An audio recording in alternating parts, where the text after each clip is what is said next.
Ito ang Old Public Cemetery ng San Bartolome, Santa Ana, Pampanga. Ito ay umiiral na bago pa ang panahon ng Amerikano sa taong 1898 at posibleng itinayo ito sa pagitan ng taong 1850 hanggang 1890 kasabay ng paglaki at pag-unlad ng bayan. Nagpatupad ang pamahalang Espanyol sa mga regulasyon na nag-uutos na ilipat ang mga libingan mula sa loob at paligid ng simbahan patungo sa mga hiwalay na pampublikong sementeryo. Dahil dito, karamihan sa mga old public cemetery dito sa Pampanga ay naitatag pa noong kalagitnaan hanggang sa huling bahagi ng taong 1800s. Kaya ngayong gabi, samahan nyo kaming explorin ang Old Public Cemetery ng San Bartolome, Santa Ana, Pampanga.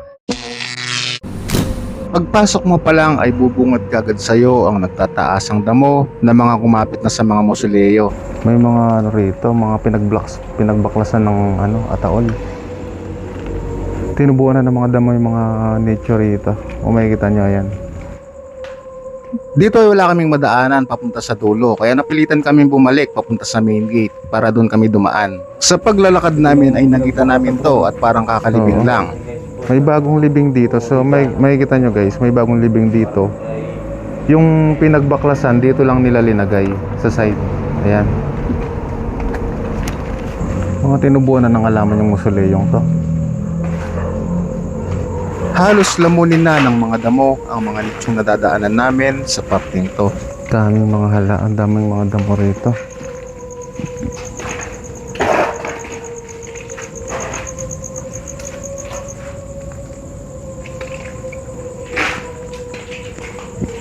Napatigil ako sa part na to dahil dito ay may napansin akong parang mabilis na nakaputing dumaan pero hindi ko na lang yan pinansin at nagpatuloy pa kami sa paglalakad. Tabi-tabi po.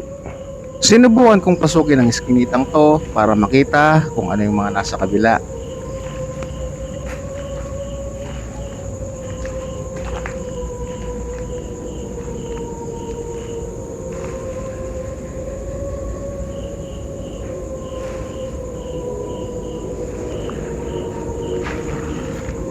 Gago, parang may nagsalita.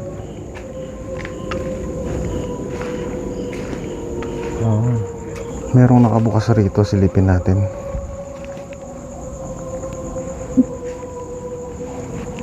Andito pa yung salamin na pinanggalingan ng ataol.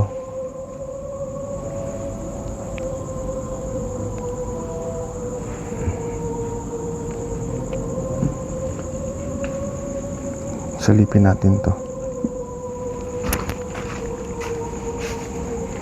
May bagong rito, may bagong nakalibing dito. Bago lang to.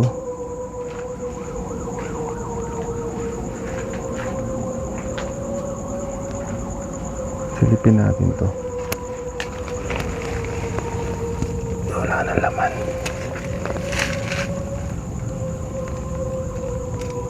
Wala na siyang laman. Gago, may bukas pa rin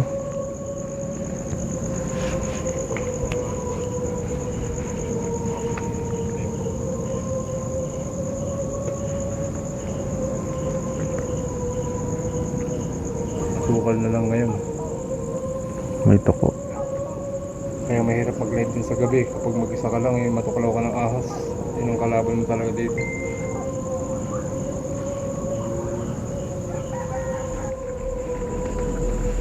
Dito. Creepy na rin itong sementeryong ito, makikita niya.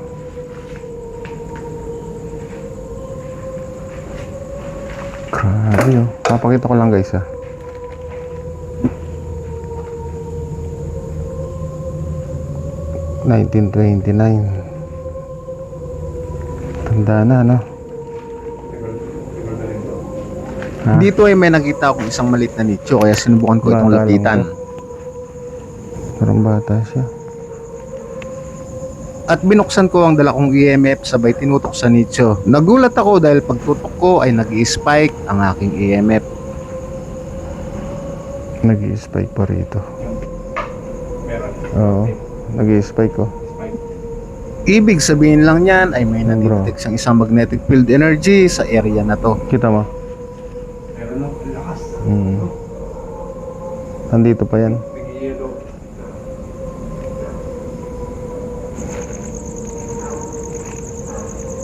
At nagpatuloy pa kami sa pag-explore sa lugar na ito. Dito siguro. Yan ah. Mga pom ng ataol yan. No?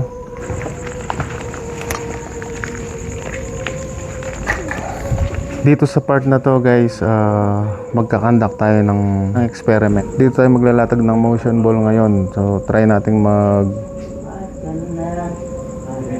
mag-experiment dito. Gumagalaw yung dahon.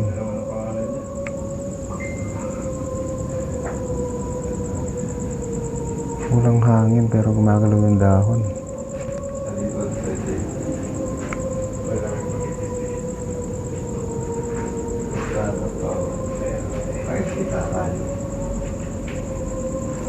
Ilalatag natin ngayon, ikakandak natin ngayon yung dalawang motion ball natin. So try natin mag-experiment dito sa area na to. Ay mga Kabilaan.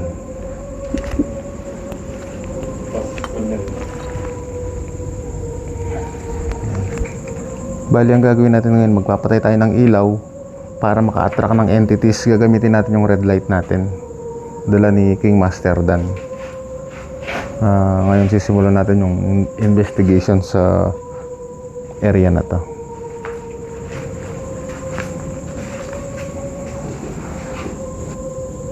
Ano yan? Narinig niya yan?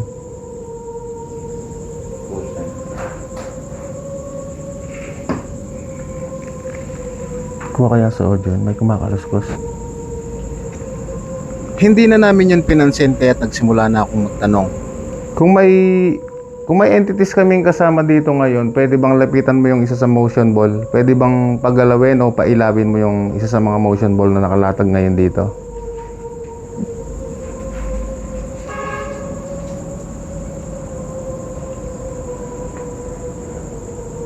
Dito ay naghintay pa kami ng ilang minuto sa kanilang tugon. Ngunit sa aming paghihintay ay wala silang naging sagot. Pwede kayo magbigay ng response sa mga motion ball na nakalatag dito. Latag din natin itong ano dito. Kasi kapag may dumaan dyan, mag-i-spike yan. Dito ay sinubukan ko ulit silang kausapin kung may kasama ba kami ngayon. Pagalawin o pailawin mo yung isa sa mga motion ball. Kung meron kaming kasama dito ngayon na hindi namin nakikita, so magbigay kayo ng response sa nakalatag na motion ball ngayon.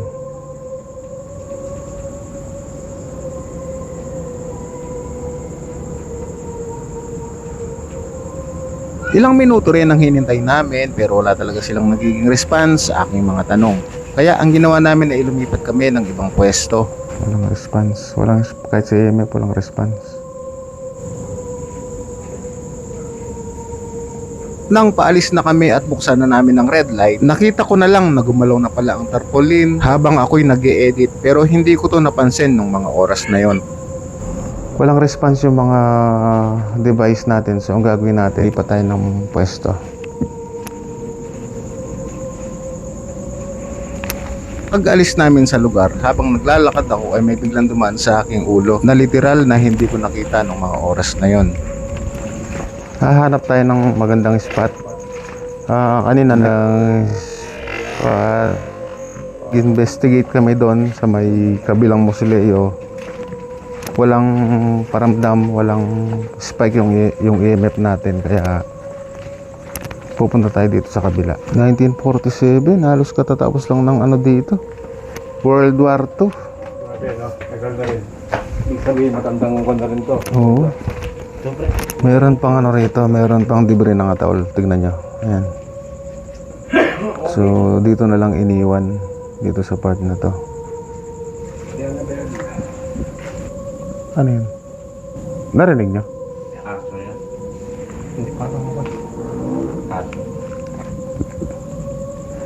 Hindi aso yan. Parang may naglalaga rin na. Okay, no? Ayun o. Meron no? Walang aso dito. Walang tao rito no? May naririnig kayo dyan? Yan o.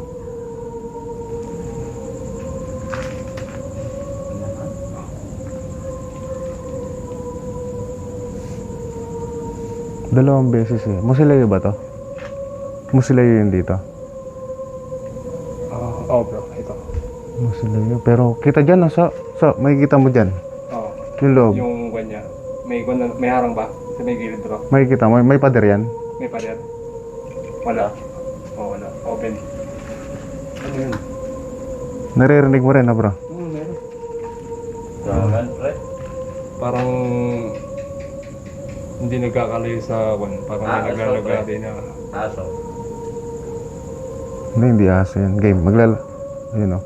Maglalatag tayo ng ng motion ball dito sa part na to.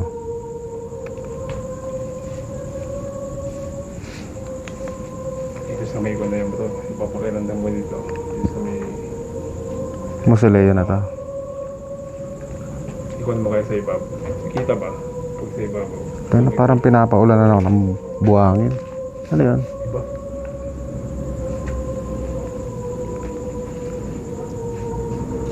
Lock, bro. Lock. Lock. Go. Meron, no? So, ayan. Nakabitaw yung EMF natin. Sabi... Yan o, bro. Ayan. Patay yung ilaw nyo para makita. Pumipitik. Nag-spike.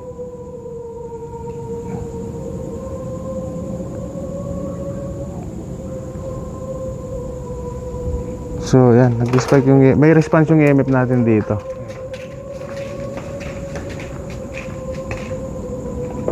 Wala tumigil. Ilalagay natin dito yung motion ball. Ha? Ito sa konti, pre. Tapos dito isa.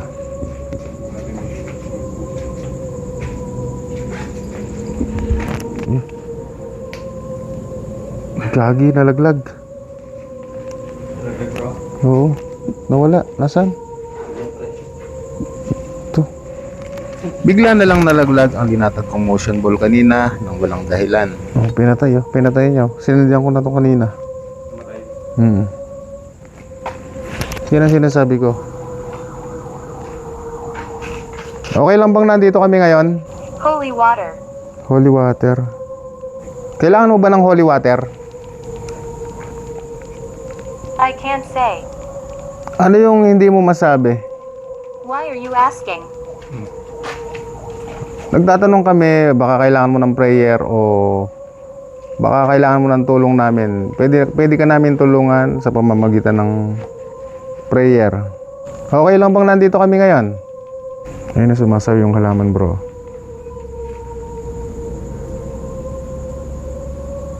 Dalawang halaman doon. Oo nga. Sinubukan pa naming magtanong ng mga oras na yon, pero wala na kahit anong klaseng response, kahit sa motion ball o sa EMF, hindi na sila nagpakita ng response. At dahil alauna na rin ng madaling araw, minamuti na naming tapusin ang aming exploration ng gabing iyon.